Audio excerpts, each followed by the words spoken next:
10 ગણિત પ્રકરણ 9 ત્રિકોણ સ્વાધ્યાય 9.1 અને દાખલા નંબર 10. તો મિત્રો દાખલા નંબર 10 વાંચીએ તો દાખલા નંબર 9 ને મળતો આવે છે, પણ થોડોક એક ફેરફાર છે, જોઈએ આપણે. તો એક 80 મીટર પહોળા માર્ગની બંને બાજુએ આપણે આકૃતિ બનાવતા જ જઈએ. દાખલા તરીકે આ પહોળો માર્ગ છે 80 મીટર,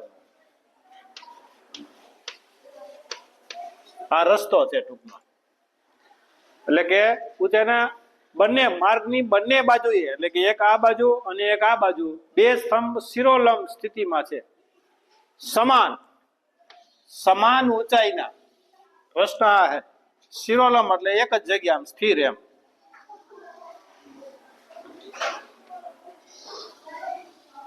આ રીતના છે, બેયની ઊંચાઈ સમાન છે. આ જેટલો છે થાંભલો લાંબો ઊંચો, એટલો આ થાંભલો ઊંચો છે. બે થાંભલા છે, સ્તંભ એટલે થાંભલા ટૂંકમાં. માર્ગ પર વચ્ચે આવેલા કોઈ એક બિંદુએથી બંને સ્તંભનું ટોચના ઉચ્છેદ કોણનું માપ 60 અને 30 છે. કોઈ પણ અહીંયા નિરીક્ષણ કરે, નિરીક્ષણ બિંદુ દાખલા તરીકે અહીંયા આવશે. હવે જો મિડલમાં રાખો મિત્રો, હવે તમને એમ થાય સર મિડલમાં રાખીએ તો, પણ અહીંયા જોવાનું છે 60 અંશ અને 30 અંશ છે, તો તમારો દાખલાનો જવાબ ખોટો મળશે. એનો મતલબ એવો થયો કે મિડલમાં છે નહીં, કોઈ એક બિંદુથી, દાખલા તરીકે અહીંયા, એટલે મિડલ નથી, ત્યાં સી આપી દો, અહીંયા એ આપી દો, અહીંયા બી આપી દો, સી, અહીંયા ડી આપી દો, અહીંયા ઈ આપી દો. હાલો, નામકરણ થઈ ગયું. હવે ઉચ્છેદ કોણનું માપ અનુક્રમે નથી કીધું, તો મારે 60 ક્યાં મૂકવા? અહીંથી આ નિરીક્ષણ પેલા આને ફોલો કરી દો, એટલે કે એક આકૃતિ બનાવી લ્યો સીધી, જાય સી અને અહીંથી અહીંયા સુધીનું માપ. હવે જો આ રસ્તો 80 મીટર પહોળો છે. હવે મારે પ્રશ્ન એ થયો કે મારે 30 ક્યાં મૂકવા? અહીંયા 90 છે, અહીંયા 90 છે, તો મારે 30 અહીંયા મૂકવા કે અહીંયા મૂકવા? તો મેં તમને કીધું તો નિરીક્ષણ બિંદુથી બરોબર છે આ પોલનું આ અંતર કેટલું થાય? જાજુ થાય, દૂર. તો દૂર અંતર હોય તો કેટલામાં ખૂણો મુકાય? 30 નું. નાનો અંતર દૂર હોય તો નાનો ખૂણો મૂકવાનો, અંતર નજીક હોય, આ અંતર નજીક છે તો ત્યાં 60 મૂકવાનું. બસ આ જ દાખલો અહીંયા સમજવાનો હતો. 30 ક્યાં મૂકવાનો, 60 ક્યાં મૂકવાનો. હવે દાખલો થઈ ગયો સી. હવે હું મેળવવાનું છે બંને સ્તંભની ટોચના ઉચ્છેદ કોણનું માપ 60 અને 30 જણાય તો દરેક સ્તંભની ઊંચાઈ મેળવો. ધારો કે સ્તંભની ઊંચાઈ h છે, તો આ પણ h જ થશે. શું કામ h થશે? બે સમાન છે એટલા માટે.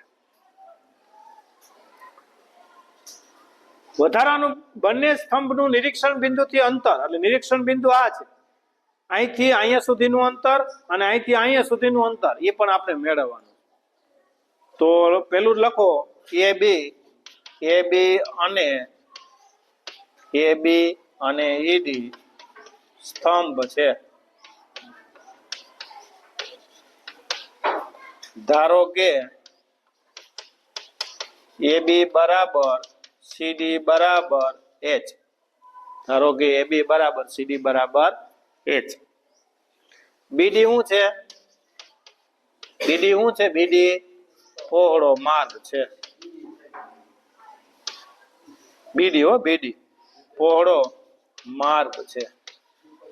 અને બીડી નું માપ પણ આપને આપ્યું છે. કેટલું મીટર આપ્યું છે? 80 મીટર છે.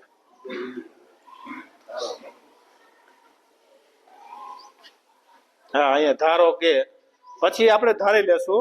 હવે દાખલા તરીકે કોઈ પણ એક, તો બીસી, ધારો કે બીસી બરાબર x મીટર ધારી નાખો. એ બી અને સીડી નહીં, પણ અહીંયા સીડી નહીં, પણ અહીંયા શું આવશે? ઈડી અથવા ડી પણ તમે લખો, અથવા ઈડી લખો, જે લખવું હોય તે તમારે. હવે ધારો કે બીસી બરાબર x મીટર, ધારો કે બીસી બરાબર x મીટર આપણે ધાર્યું, તો અહીંયા x, તો આ કેટલું મળશે મિત્રો? x માઇનસ 80 માઇનસ, મોટામાંથી નાનું બાદ કરવાનું, તેથી સીડી આપને મળશે 80 માઇનસ x મીટર. આ જોજો ખાસ સીડી. બસ હવે જે ત્રિકોણ, બે ત્રિકોણ બને છે, બે ત્રિકોણ બને છે, આ લખવાનું છે બધું, નકર માર્ક્સ નહીં મળે. પેલો ત્રિકોણ એબીસી લઈએ આપણે. ત્રિકોણ એબીસી માં ખૂણો બી 90, ખૂણો બી 90 અને સી 60, ખૂણો સી 60 નો. બીજો ત્રિકોણ કયો લેશો? ઈડી અથવા સીડીઈ માં. સીડીઈ માં ખૂણો ડી 90 અને ખૂણો સી 30 નો. ડી 90 નો અને સી ન્યાય પણ 30 નો જ છે. બે ત્રિકોણ લીધા, બધું લખાઈ ગયું. બસ હવે તો આપણે ડાયરેક્ટ સીધું પહેલા ત્રિકોણ લઈએ એબીસી માટે. ત્રિકોણ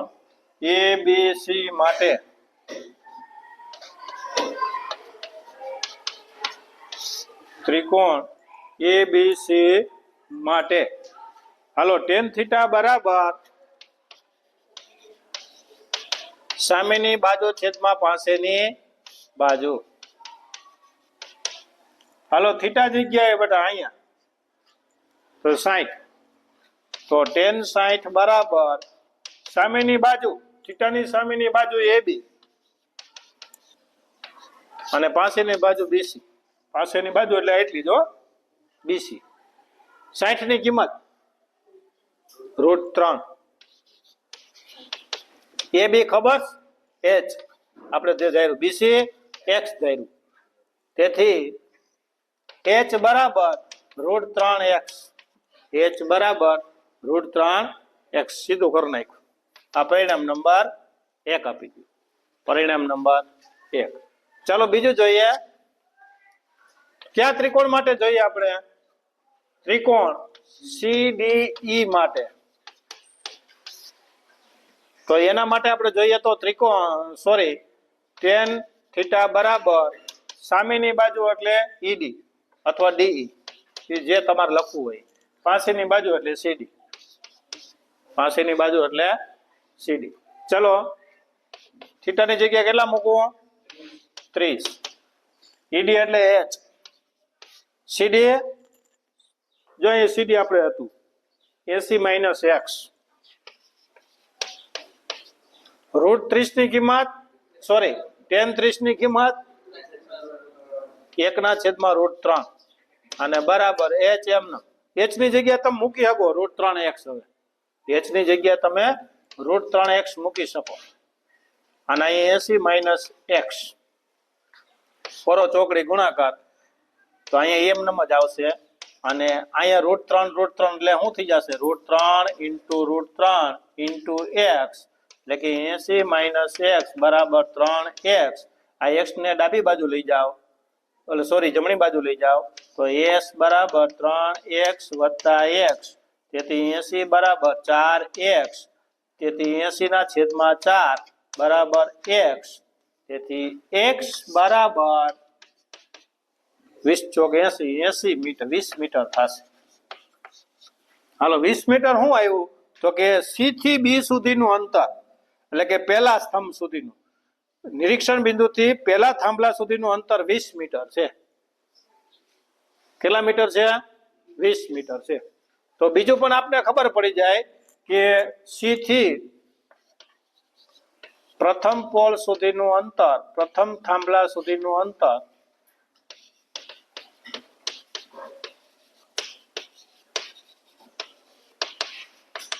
અંતર 20 મીટર અને સી થી બીજા સ્તંભ સુધીનું અંતર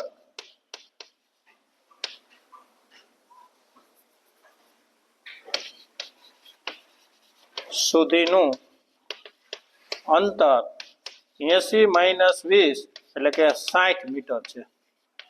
આપણો જવાબ હજી પૂરો નથી થતો.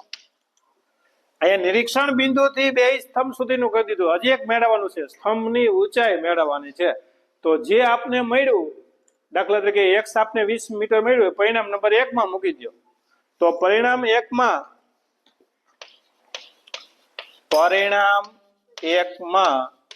x બરાબર 20 મીટર મૂકતા, તો પરિણામ 1 લખી નાખો.